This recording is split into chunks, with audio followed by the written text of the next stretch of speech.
Good morning, good afternoon, good evening, depending on your time zone. I'm Maciej Bartkowski, ICNC Senior Advisor, and I would like to welcome everyone to this webinar, ICNC webinar series. This is a premiere video and audio podcast of lectures, conversations about civil resistance, nonviolent organizing, and cases of movements and campaigns that challenge repressive rules and struggle for democracy using nonviolent resistance actions. Our webinar series has been with our trusted and loyal audience since 2010. Our webinars are recorded and available on the ICNC website. And our webinar library is very impressive and provides a great way to learn about civil resistance and integrate our videos, our webinar videos, into your own work wherever you are. So please, when you have a chance, visit the ICNC website to browse through that very rich webinar library that we have for you. So I have a great pleasure of hosting this webinar today and introducing our guest speaker. And so I have a pleasure of introducing Steve Croshaw, who is the author of two excellent books, Street Spirit, The Power of Protest and Mischief, with the foreword by IYWay. And he's also the co-author with John Jackson of Small Acts of Resistance, How Courage, Tenacity, and Ingenuity Can Change the World, with the foreword by Václav Havel. Both are terrific books about people's creativity to resist non-violently in the most challenging and repressive context. Steve is a policy and advocacy director at Freedom from Torture. Before that, he worked for Human Rights Watch as its United Kingdom director. And he was also an international advocacy director and director of the Office of the Secretary General at Amnesty International. Steve was Russia and East Europe editor at The Independent, covering the East European revolutions, the collapse of the Soviet Union, and the Balkan Wars.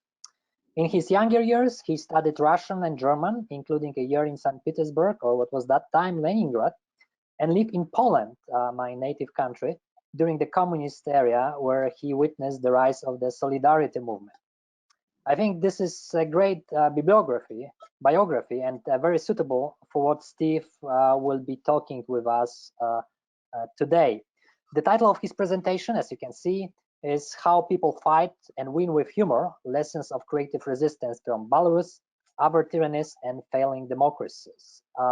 Our participants can follow our discussion and tweets that my colleagues will be posting on Twitter at Civil Resistance, and you are encouraged not only follow but post your own tweets from this presentation as well. The presentation will take around 35 minutes, followed by Q&A. And we wanted to start the presentation from the poll, from polling you about certain views that you may have concerning today's topic. So let's launch the first poll. So in your view, what is more effective against repressive regimes and dictators of the world? And you've got, you can choose one of the following: symbolic resistance in the form of creative, humorous actions, or creative resistance, non-violent, disruptive actions, such as, for example, strikes, actually coercive resistance, such as, for example, strikes, or they are equally effective in challenging repressive regimes and dictators of the world. So please take a few seconds and select your option. Okay, I think we can close the poll right now and see the results. So we've got 26% thought that, in fact, humorous actions, creative actions, are the ones that can be very effective against repressive regimes and dictators of the world, and a bit less thought that coercive resistance in the form of, for example, general strikes would be effective, and majority of you thought that both are equally effective. So I think that set the stage nicely for Steve to take over and reflect on the importance, significance, and effectiveness of symbolic or creative and humorous actions in challenging the bad guys of the world. So Steve, the virtual floor is yours, and please proceed. Thank you, Maciej, very much indeed. And thank you for ICNC for the great work that you do and for inviting me. Thank you to many of you who have joined us online. Always slightly unnerving. I hadn't realized how unnerving it could be, that poll you've just organized. I was thinking, well, I hope they at least more or less believe. So it's good that, yeah, there is belief in the relevance of humor. It's not just a kind of a simple add-on that's irrelevant. And of course, even as someone who's very passionate about the importance of that humor side, absolutely, it is part of the general mix. It's not as though you could do everything by simply relying on humor. But what today's presentation, and very much looking forward to the question and answer session, which we'll come to, is about is how it often has, I think, more relevance than certainly than many of the politicians would understand, and perhaps is generally organized. So the title, How People Fight and Win with Humor, Lessons of Creative Resistance from Belarus, Other Tyrannies and Failing Democracies. So Belarus is the kind of both the starting point and the finishing point of this, with your own native country that you mentioned, Poland, a neighbor to Belarus, playing a little bit of a role as a kind of, in its historic line. Three women who you all recognize, Veronika Sekalo, Svetlana Tikhanovskaya and Maria Kolesnikova, who did this extraordinary event of taking politics out of politics in a way. They all claim not to be politicians. They don't even want to be the permanent political leader of Belarus, though who knows what will happen after all this is over, but that's at least the declaration. But confronting Alexander Lukashenko, who had been in power for so long.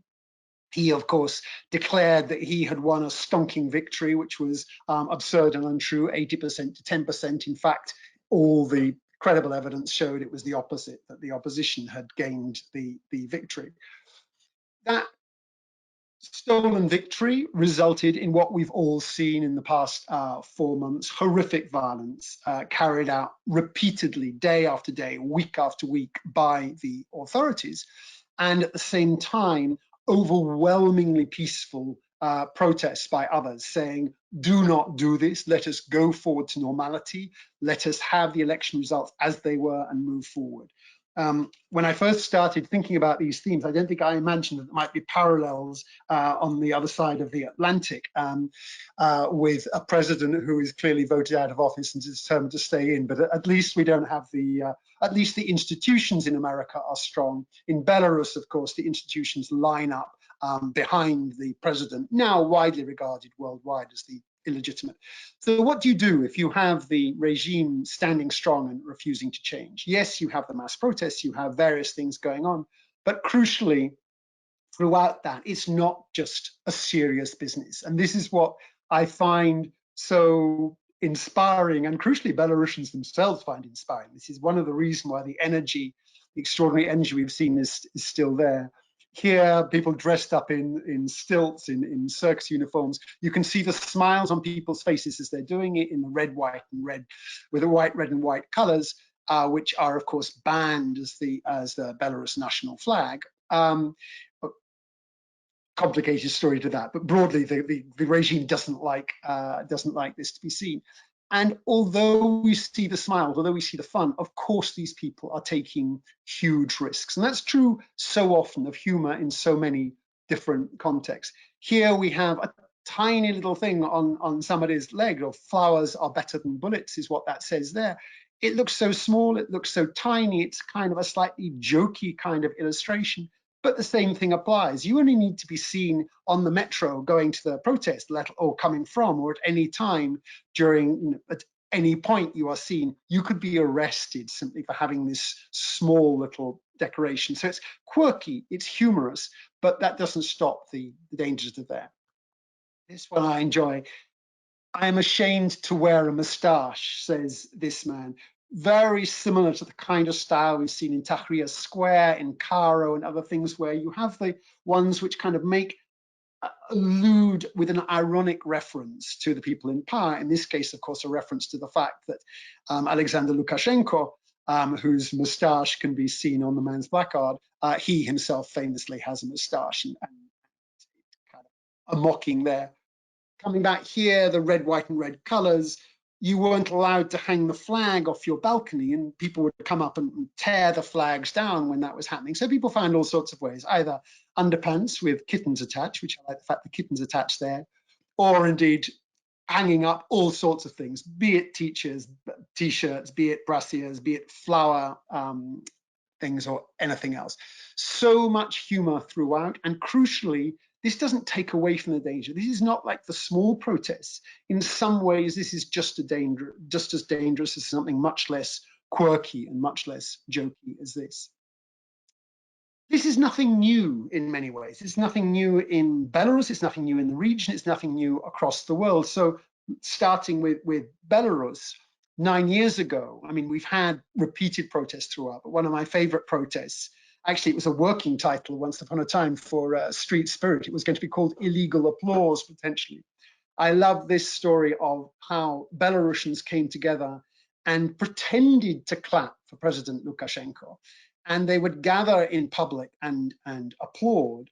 And they got arrested. Why did they get arrested? Well, because, of course, everybody knew that it couldn't possibly be serious. People were not actually clapping him.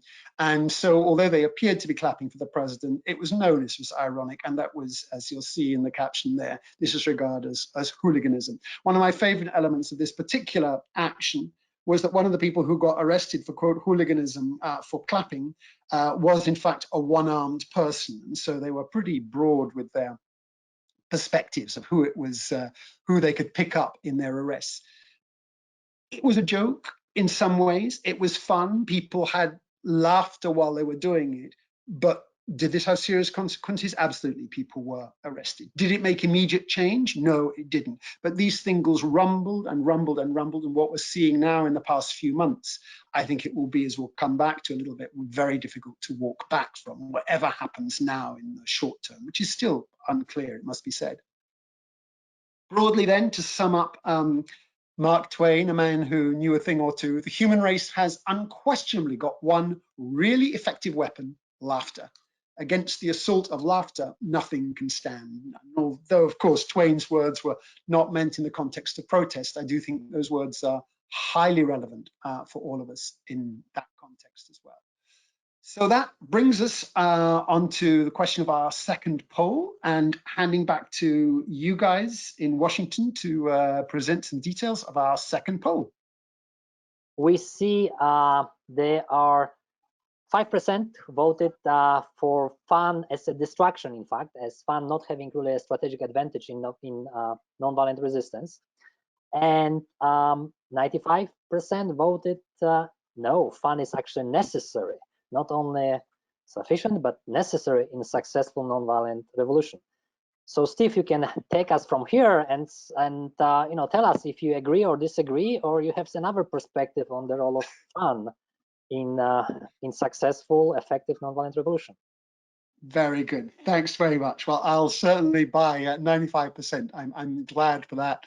Thanks so much. So yes, thank you for that. And now Poland, a country which has very much influenced my thinking and understanding. I was there actually again quite recently, as you all know. It's now yet again in the throes of protests, the biggest protests that we have seen for decades about some very different issues, and with a very conservative government which is doing truly awful things. But the theme, and again with humor actually in many of those protests, but the theme I'm looking to here is going back into history. I was very privileged to be living in Poland in 1980, when the Solidarity movement, independent trade union, but really an informal opposition movement, came into being.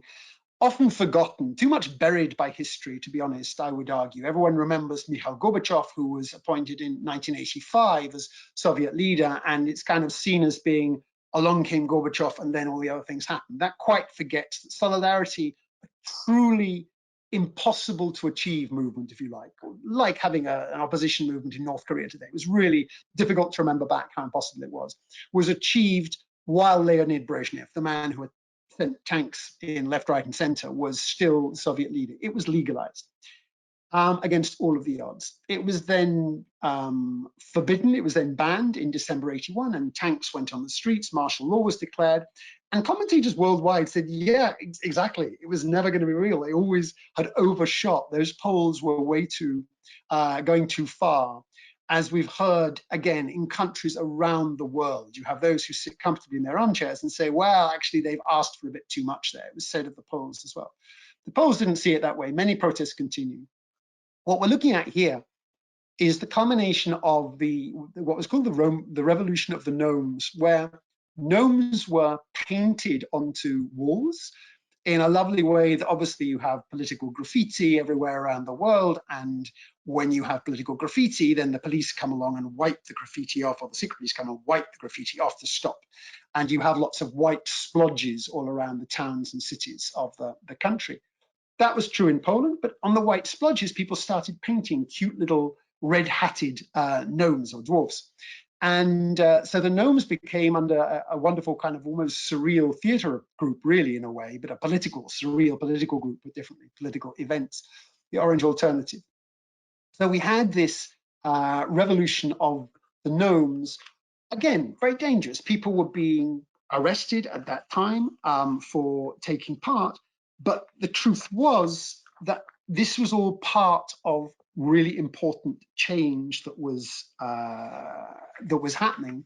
And indeed, only about a year after this event, we had conversations which took place, led to the re-legalization of solidarity, to Poland having more or less free elections, which led to a non-communist government. And only after that came the fall of the Berlin Wall. So I like to say there's a kind of connection between this. Next slide, then.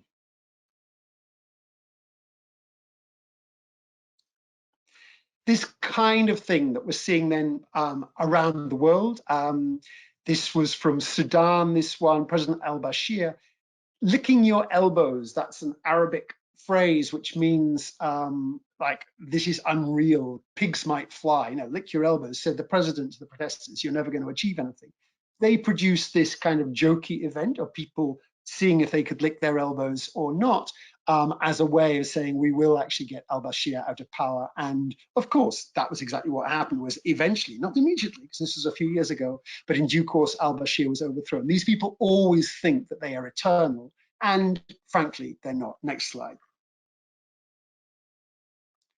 Here we have in Thailand, a coup a number of years ago, and even picnics were banned. And so people said, well, actually, we're going to have a kind of picnic, and deliberately came out picnics because it was a communal event. And so people deliberately came out with their sandwiches in a very public way, and like the earlier ones, entirely dangerous. As far as I remember, these particular people got arrested, but certainly many of the people who were doing the picnic events got arrested, and even reading was something that became an arrestable offence. It was jokey, it was fun to be a part of, but actually it was entirely serious. And the pressure is still on. Next slide. So this is in recent weeks and months. Many of you may have seen these more recent pictures.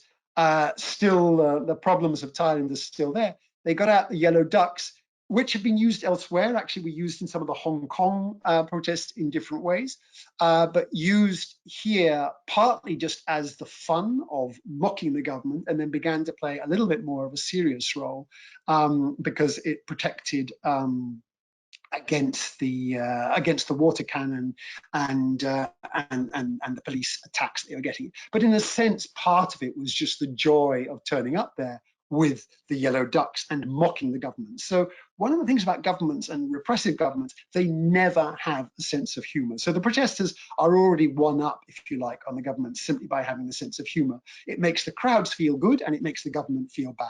And what's not to like about that? Next slide. This goes to the heart of it in many ways. This nice word laughtivism, which my friend and brilliant Serb activist Srđan Popović, I think, invented that phrase. It's certainly the first time I came across it.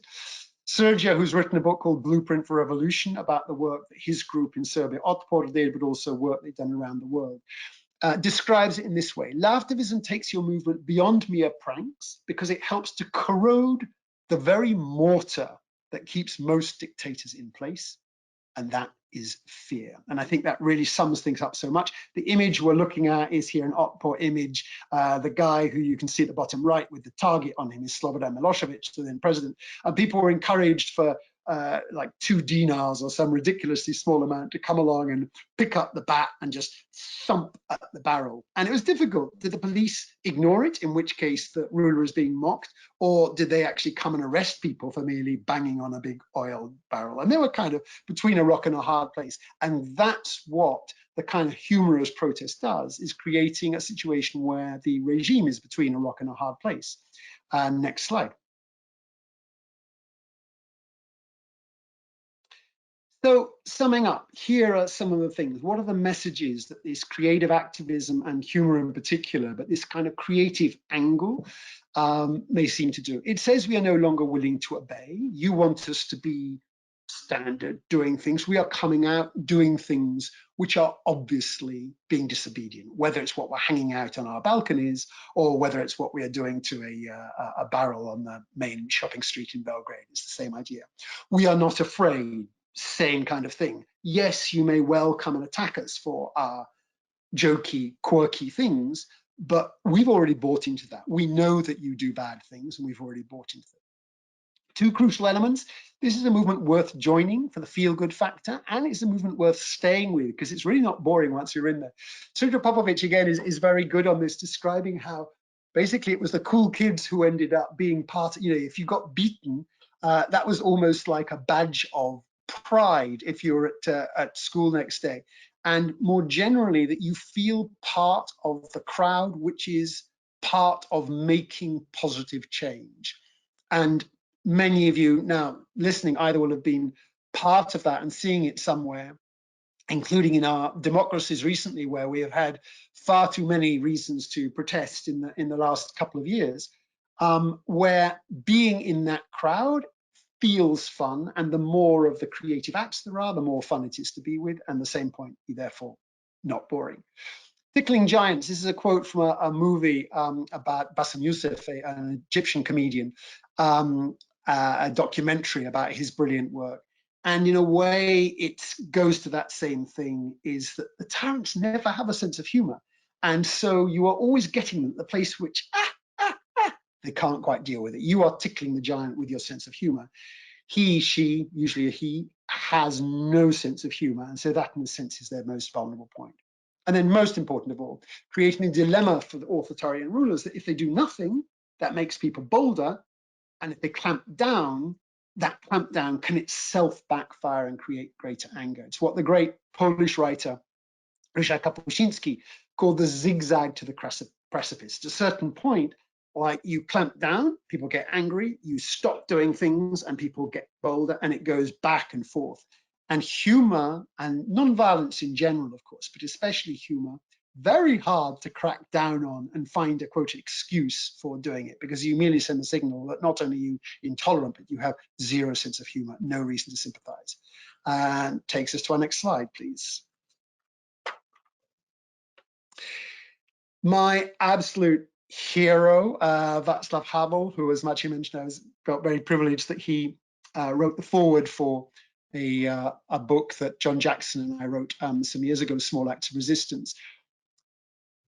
He has said, this is in his magnificent political essay, The Power of the Powerless, which many of you may have read, but absolutely worth reading, a key text which predicted 10 years before the Velvet Revolution in Czechoslovakia, predicted what would happen if everyone comes together and resists at the same time. And he is the Green Grocer, which is the hero of this essay. He has said that the emperor is naked. By his action, the Green Grocer has enabled everyone to peer behind the curtain. He has shown everyone it is possible to live within the truth. Living in truth was another of Havel's key phrases of like getting rid of a lie, acknowledging that it is a lie, and saying whatever means I will live in the truth. And that, of course, can be done with humor as much as anything. The image that's next door is not, of course, from then, it's from now. And but the reason I chose it for this is that this slogan that the guy in Belarus is carrying says, "The king is naked." So a reference perhaps clearly to the Grimm's fairy story, but perhaps also to Havel's essay indirectly, that absolutely Lukashenko is now an emperor who is naked, and it's just a question of what could be done to move that on forward. Next slide, please. This is another phrase that sentence which I found fascinating when I first read it, and I've thought about it so often since. Adam Michnik was one of the most courageous and important dissidents in Poland, who was arrested, like so many of them were, in Poland repeatedly during the period of martial law and thereafter. He was let out in an amnesty in 1984, and then he was promptly locked up again. But what he wrote from prison in 1985, reflecting back on what he'd seen, to remind ourselves of a time when all of the Western commentators were saying, this is like over, this is finished, solidarity is dead. There's a few people protesting, but they're all locked up, it doesn't go anywhere. And he came afterwards, he wrote, what I saw exceeded not just my expectations, but even my dreams. I am not afraid of the general's fire. I am sure that we shall win. Sooner or later, but I think sooner, we shall leave the prisons.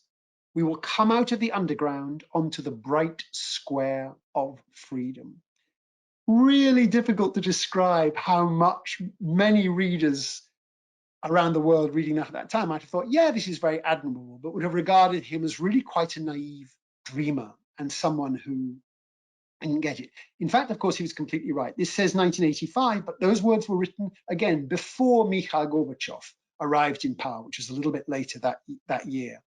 And I was very struck by seeing an almost identical phrase from somebody from the magnificent and wonderfully courageous Belarus Free Theatre, who was jailed as part of the protests in August in Belarus. And I don't think she was referring, I mean, the Michnik quote is not that well known, but she said, we went into jail in one country and came out in another. I burst into tears, she said. And there's also similar things were said of were people who were locked up by the Egyptian regime, by Mubarak, and then came out and saw what had changing. The country has changed in so many ways, and that is something which I think is extremely difficult for us to move back in any ways. The slogan here is saying you can't make force love with violence, and some other good slogans associated with that. So that's where I think we stand. Next slide. I think that may be the concluding slide. Yes, that is a concluding slide. Looking forward to your comments and questions. So in summary, this is not everything. You're absolutely right, those who made that point. It isn't just about humor, but humor as an element that inspires people and makes them believe that things are achievable, even at a time when others around the world are, I would argue, much too pessimistic too often and don't believe in the extraordinary power that people's courage can sometimes have. Thank you. Thank you, Steve. That was terrific, marvelous presentation with all these interesting, engaging examples of the humorous actions. We've got one more poll that is basically the repeat of what we had when we started your talk before you started your presentation, and we wanted to check whether some views might have changed. So I will be asking the audience again to select one of the following responses to the question. In your view, what is more effective against repressive regimes and dictators of the world, whether it's symbolic resistance in the form of creative humorous actions, or whether it's a coercive resistance in the form of disruptive actions such as general strikes. So please take a couple of seconds and vote. And that's the results. So majority went with what Steve was describing, what Steve was presenting today, that in the view that humorous actions, in fact, could be even more effective against brutal regimes. So, Steve, that also, I think, shows your effective presentation skills and convincing skills that you exercise here on the audience. So, as I said, it was a great presentation. We are opening right now floor for questions. And Steve, I will ask you myself.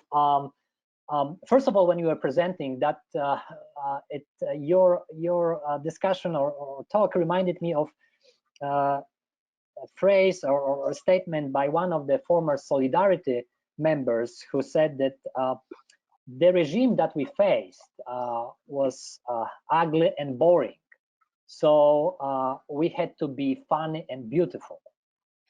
Yes. So to provide that kind of contrast to the ugliness of the dictatorship. But I wanted to play a bit of the kind of devil advocate and and ask you a couple of pointed questions like, did humor ever bring down brutal regime?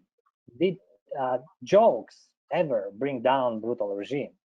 And do we somehow not make light of repression when we are stressing the need for to be happy, to be humorous in a dictatorship that is suppressing all those feelings? And in fact, we might be somehow taking lightly, particularly if we sit outside observing those movements, the repression that ordinary people are facing. And then how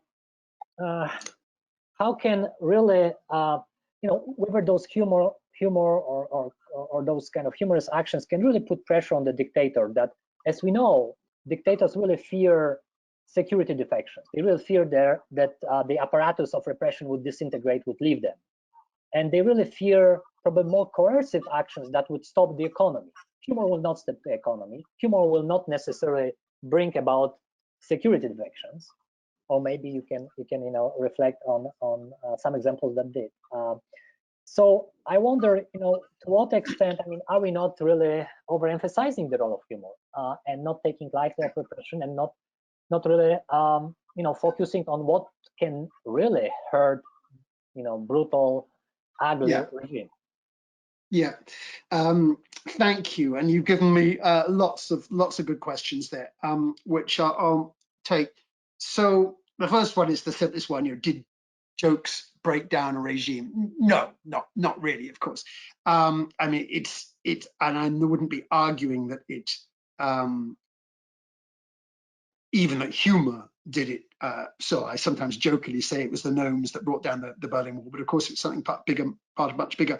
But above all, I would probably focus on the word jokes. I think that sometimes it's said, and quite rightly in some ways, that simple jokes, which are very much in authoritarian countries, very popular for obvious reasons, political jokes, which are just told in the privacy of your living room or your kitchen, and sometimes have very serious consequences if they're heard about.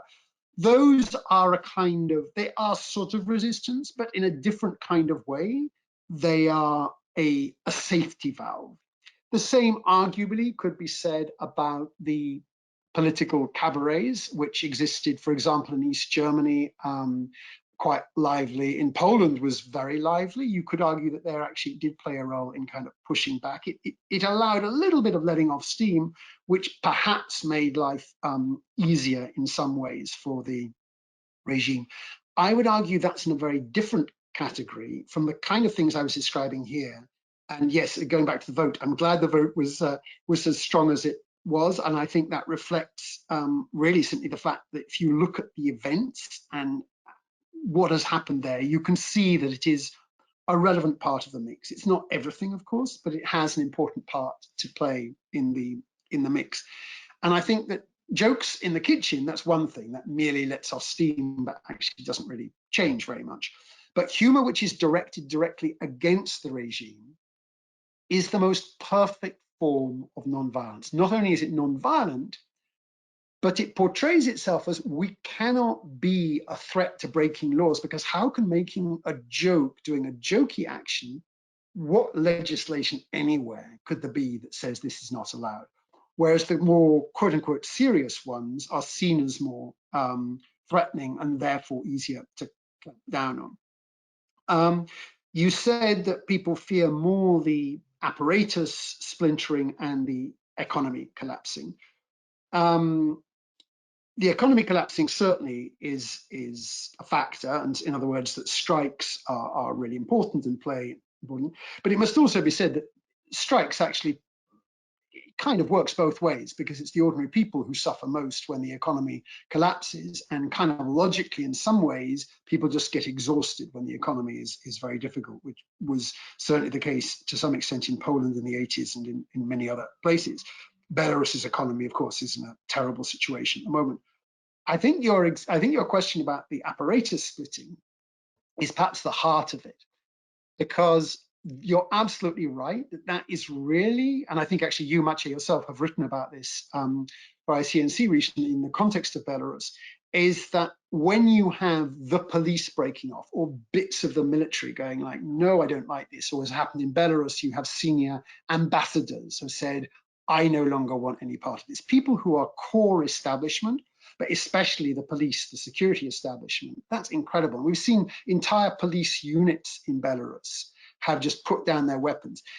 That is such a dangerous moment for the regime. In Ukraine, for example, when I was slimming this down, I cut out a nice little story from Ukraine about a beautiful, creative, and slightly humorous protest in Ukraine.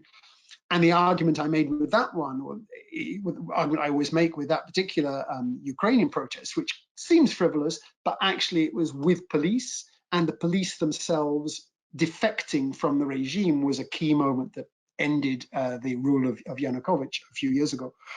And so what I would argue is that having that sense of humor, having these light-hearted things, is precisely what makes it more likely that a police unit, or even an Oman unit, a riot police. To be honest, Oman is clearly more difficult to get to because Oman are just famous for being brutal. But even they have sisters and mothers and daughters and wives. And that sense, women have played an incredibly important role in the Belarus protests. And that sense of like, why are you doing it? The Ukrainian image that's going to show was people showing mirrors into the face of the policeman. And basically the question was like, really?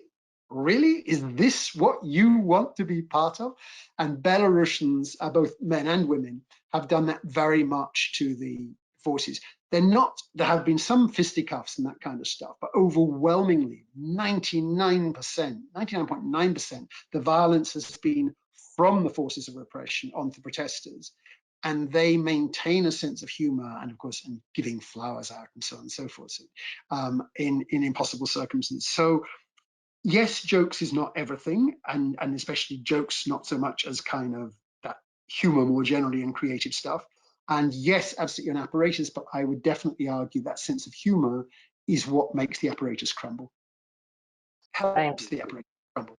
Thank you for this direct and quite convincing responses.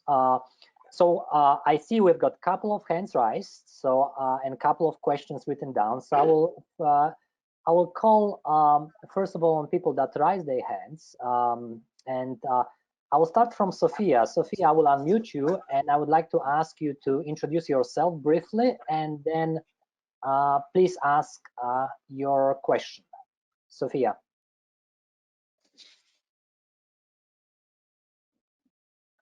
Sophia? Okay. We may come back to. Oh, okay. We can hear you. Go ahead. My name is Sophia McLennan. I'm a professor at Penn State University, and I actually have just had a book come out that I did with Serja. Great. This topic. It's called Pranksters versus Autocrats. And it's our first effort to really get quantitative data on the efficacy of laftivism and dilemma actions, and it's part of a bigger study. But if folks are interested in the proof side of it, this book has a lot of that. I also wanted to just mention, in relation to the question that you just answered on, the role that humor plays. In our research, we're studying humor as a tactic and then understanding it within a larger campaign. So obviously the tactic requires the larger structure, right? So that, I think that's a helpful distinction. But my question for you, Steve, was actually about history. And one of the things that I'm trying to understand better is the history of this type of activism. And my sense is that it's on the rise in substantial ways. But the problem, of course, is that the internet makes it easier to document it in the more recent past. So I was just curious about your thoughts on this, and how far back in time you'd gone, and if you'd seen any differences over time. Yeah, thank you. And your book sounds great, incidentally. Definitely very interesting themes. A book that I forgot to give a shout out for, which has ICNC connections, and those who are very interested will probably know this already, but is super interesting when we're talking of statistics and looking at the pattern, by Maria Stefan and Erica Chenoweth on why civil resistance works. And that's very, very interesting when people say, but the non-violence is okay, but how about the violence? And yours on the humor sounds very interesting as well. So as regards where we are in terms of how much of it there is, it's so difficult to quantify, obviously. So street spirit, and to some extent small acts as well, goes back most especially, I suppose, the past 60 years. There are stories from earlier as well, but I find incredibly interesting the patterns between the civil rights movement in the 50s and 60s, especially, of course, going before that as well, but that, and then echoes that we see going on into the present day. One of my favorite stories about John Lewis, the great civil rights leader, and his role is a story from Inauguration Day 2008, when Barack Obama became president and got a signed photograph or signed something at that luncheon.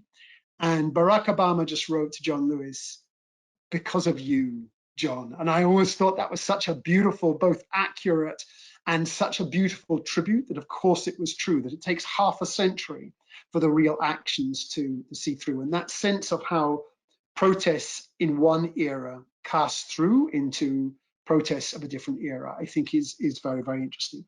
In terms of quantity, I find it hard to say. I can only say to you that when I was writing Street Spirit, so John Jackson and I wrote Small Acts of Resistance in mostly 2008, 2009. It came out in 2010, just ahead of the Arab Spring, just in time for an Arabic edition, which included those stories.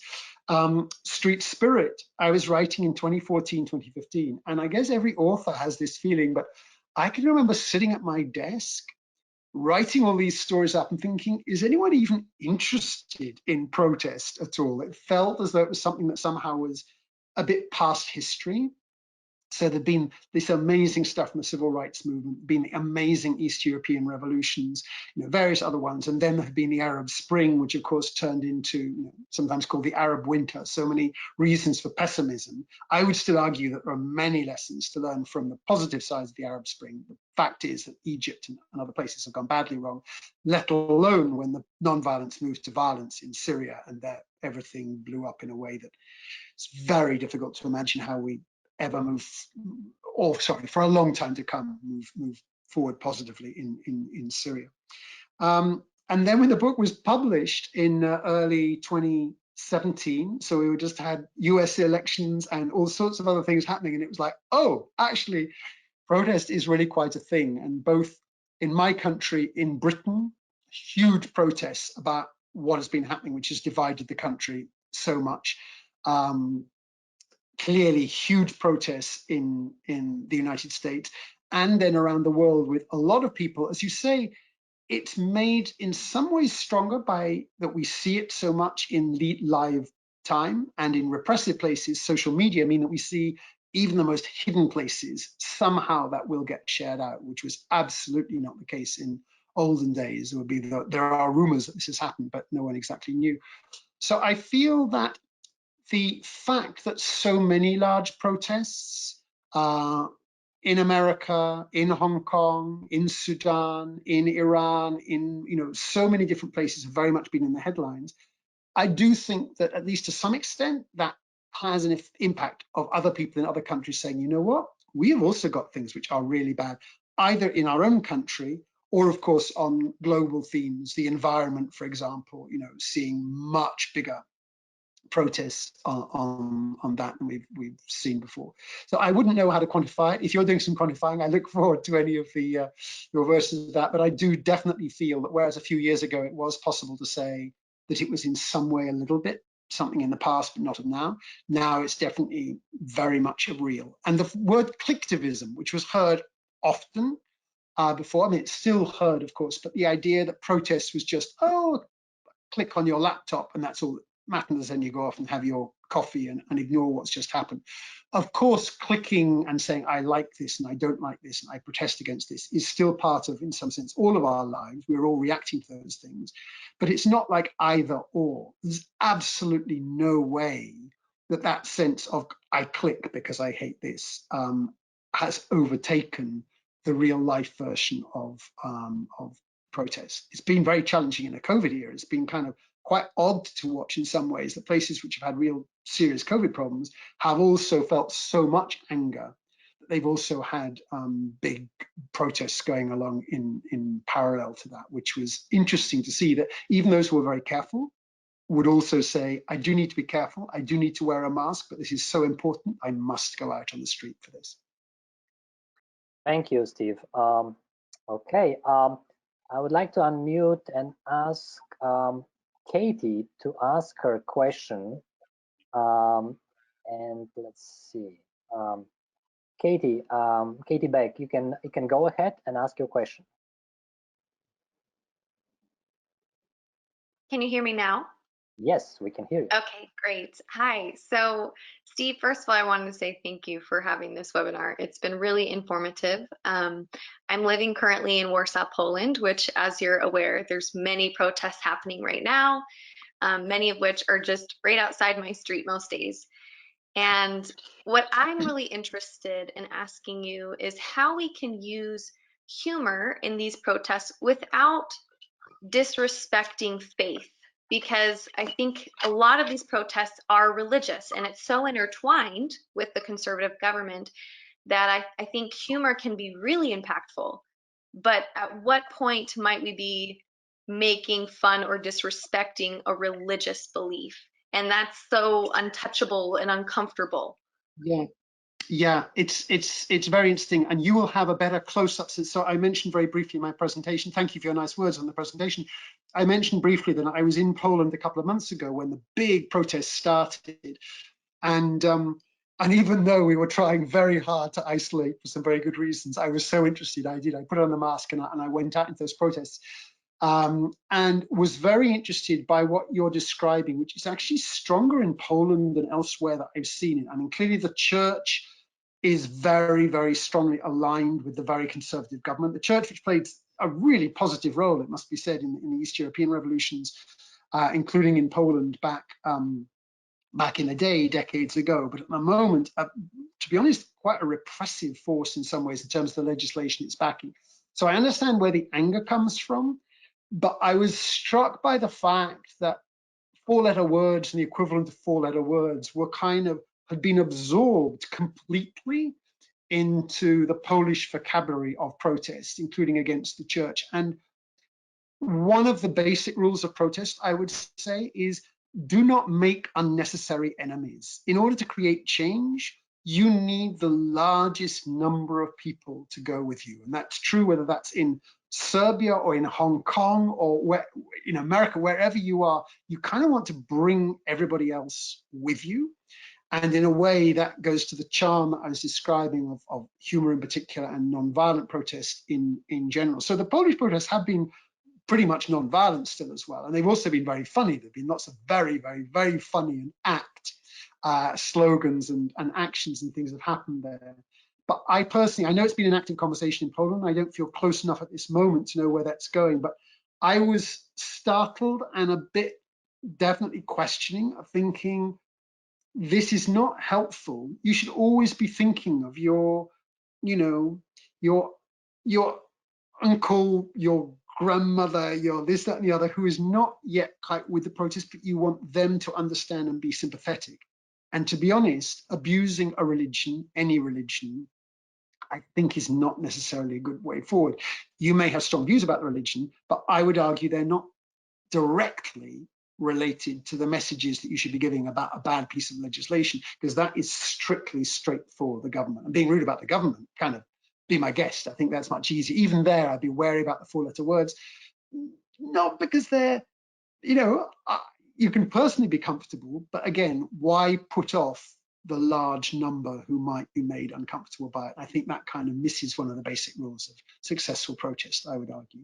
But I am inspired by what I'm seeing in Poland. I mean, it's the unity which has been there to say, no, this will not happen, has been very, very striking for sure.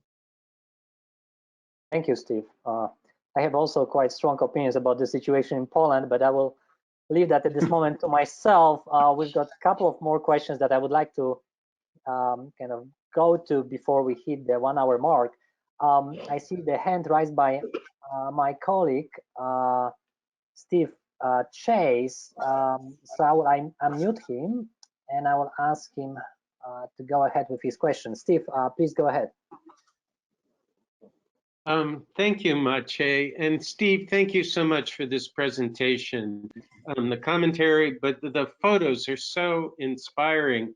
And it made me really think that a key part of organizing that's often left out is how you shift people's emotions in an action. And it seems like there's a pretty direct connection with the kinds of creative actions that you're talking about to building a sense, you mentioned hope, but also a sense of unity. We're in this together.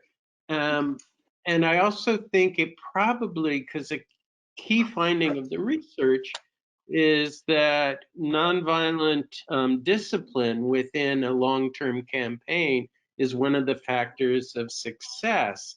And so I was wondering particularly about how humor and creative actions might increase the level of nonviolent discipline. And for me, I remember as a teenager in a small town in Illinois in the United States, I saw a picture of National Guards people with bayonets on their rifles in during an anti-war demonstration. And there were all these demonstrators putting daisies, flowers in the rifles. It's a pretty famous picture. And I only found out years afterwards that the National Guard was called in. The demonstrators were really mad and the mood was ugly and they were marching towards the National Guard. And a bunch of activists got together and bought out all the flowers they could find in the flower shops of Berkeley. And as people were marching and screaming and scowling, they handed out flowers and people, their emotions shift. And then you got that iconic picture. So I would just love to hear more about the connection between emotions and these creative actions and what you know about how that might increase nonviolent discipline. Yeah, thank you for that wonderful question and for the points that you make there. So you've summed it up absolutely. You know, you shift emotions and you definitely help to create unity. And of course, creating the unity is the kind of, that's the gold standard. And that's why, going back to the previous question, you know, some of those actions are unhelpful because that's what you need, is the unity to get you there. And flowers, yeah, you know, flowers are such magical things in our lives in general. And you're quite right that, so in Street Spirit, actually, one of the most famous images from one of the Washington protests is a woman with the flower in front of a National Guardsman. And she was interviewed later, and it's so interesting. The photographer commented on what he was seeing and the youth of the person opposite. And the girl, the woman who was offering the flower, said, as she looked into his eyes, she realized, this could have been a boy I could have been going out with. They were both aged, I can't remember, 17 or 18 or something, 18 or 19. They were really very, very young. And like, you and I are basically the same. And the idea that you are kind of disarming, how can you then beat the person or do worse to that person? That was the same of the Kiev pictures I described, where you have, again, the same thing. You're with one of the women had a beautiful kind of traditional flowers in her hair, kind of wreath. And it was like, how can you be doing this? And I myself, one of the most memorable evenings of my entire life was in October 1989, a month before the Berlin Wall came down, when the East German regime was still very, very violent. But one evening, 9th of October, Leipzig, go Google it if you don't know about it, to those listening, Leipzig, 9th of October, one of the most amazing evenings in history. And it was amazing because nothing happened. They promised to shoot people and they backed off because too many people came out. And by the end of that evening, it only lasted like an hour and a half, the event. It's like, wow, they're not going to shoot. And suddenly people had got flowers and were giving flowers to the police there. Deeply moving, people in tears because of what came from that. So the kind of what your question led to is nonviolent, is it a factor of success? Yes, I think absolutely, because the moments where I felt most a tremor, and glad it hasn't happened much, but when I do see that in Belarus, we're seeing those acts of violence, which you can absolutely understand where they came from, acts of violence against the authorities, each time I worry slightly, not about the immediate impact, because frankly, the regime's going to do bad things whether you attack them or don't attack them. They just don't like being resisted. But if you're thinking about the other people who are just staying at home, not quite sure, that's the moment when you lose them. And conversely, flowers is like a shorthand way of saying, all we want is for a good and happy ending for everybody. And it's kind of first very difficult to argue back from that. The right police do, of course, crush the people with flowers in their hands. That's kind of what they do. It's their day job to be violent to the non-violent people. But above all, those people who may be standing on the pavement watching or looking through the curtains from their apartment upstairs, at that point, someone says, no, that's not acceptable. And that's your flip moment that, almost any country in the world that's had success, you can talk about that flip moment. Again, Kapuscinski and Shah of Shahs talks about that. This is the moment where the revolution begins. And in a way, that sense of more people going like, no, they can't be doing that to our youth or to our people. This is not acceptable. When that starts to happen in a way, that's exactly the non-violent discipline that you're describing. And that's when you're not guaranteed success at that moment, but do you increase your chances of success? Absolutely, definitely so. Thank you, Steve, again. So we've got really time for one more question.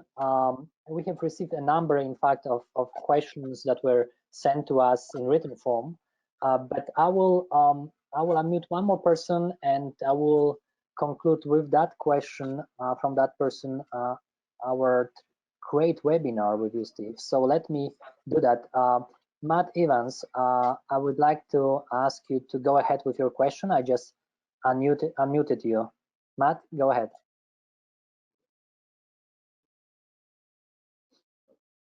Hi, Steve. Can you hear me? Yeah, I can. Hi, I'm Matt Evans. I teach community college at Northwest Arkansas Community College in Bentonville. That's only notable because it's where Walmart has its corporate headquarters.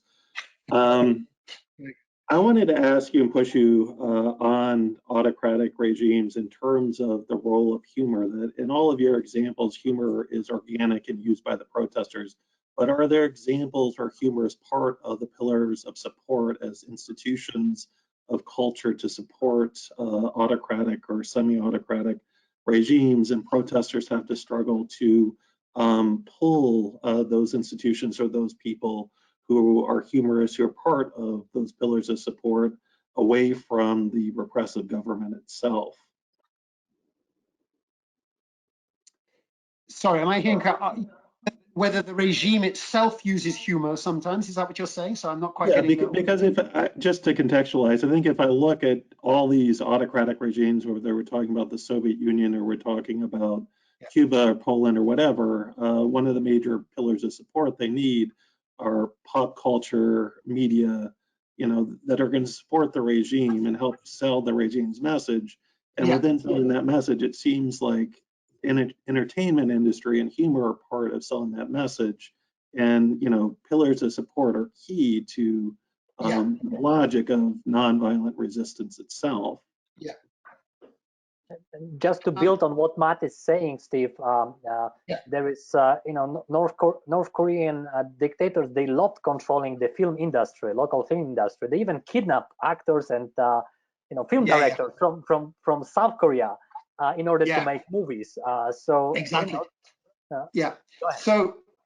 So in terms of entertainment, absolutely. So with comedy, I was being a bit hesitant because, as I described earlier, I mean, fundamentally, regimes don't really have a sense of humor. And so when they're using the comedians, they're usually quite kind of heavy footed on things, although sometimes comedians do manage to break open a little bit of the space for themselves. But in terms of the entertainment industry more generally, yes, of course, absolutely. This is to go back to the old cliche of Roman times of bread and circuses. Circuses is very much what regimes need to deliver. When I was living in the Soviet Union, I studied in the Soviet Union years ago, and they would never show Hollywood movies, but suddenly, if there was something they didn't want other people to attend, there would be some Hollywood movie would be shown on television to persuade people to go. And in general, the entertainment people would be treated very much as a really important elite and have many privileges. And so to flip it around, you quite rightly say that again and again, when those really well-known and well-loved people who quite rightly are seen as non-political. I mean, sometimes they may have been strong supporters of the regime, sometimes not, but either way they have the backing of the regime through being on state television night after night, or being really well known as the great film stars of the country. And when those people come out, those are, to use the modern word, influencers big time. And so now, influence is a word that we use in connection with social media and so on and so forth. But that has been so important. The 9th of October demonstration you mentioned in Leipzig, there was a recorded message there that was very important for various reasons. It came, among others, from bishops, but it also came from the conductor, Kurt Masur, of the world famous Leipzig Orchestra. In Poland, when actors did a mass boycott. In Belarus, I mentioned the Belarus Free Theatre, which is kind of opposition-like theatre, but equally the mainstream theatres played really important roles in saying, we want no part of this, or orchestras would make statements and announcements. So all of those things which we think of as being non-political, so you go to the theatre, you go to the cinema, you go to whatever else it is, and you just enjoy those performers, and the government says, yes, aren't they marvelous? And it proves how great our country is. The moment when they say, our president, he's not my president, that of course has really, really important impact. So losing those people, that's really important. As regards actual humor and them using it, I can't think of any good examples. My experience is that when they try to use humor, it kind of backfires badly because fundamentally they don't understand humor because it goes with the flexibility which they understand no part of. That would be my take. But thank you. It's a very good question. Thank you, Steve. Thank you, everyone who joined this webinar. We will send. We've got a number of questions that we couldn't get to. We will send those questions to Steve and ask him to provide his responses, and we will post answers from Steve to those questions together with the recorded webinar from today in a couple of days, and send the link to those who registered for the webinar that you can then share more widely among your colleagues and friends. If you have any additional questions, you can always send them to webinar@nonviolent-conflict.org. We will then share also those questions with Steve. So once again, Steve, I would like to thank you for this great presentation and reflection on the humor in civil resistance, in nonviolent resistance, its importance, role. And I would like to thank again everyone for joining us for this webinar. Thank you. Thank you so much.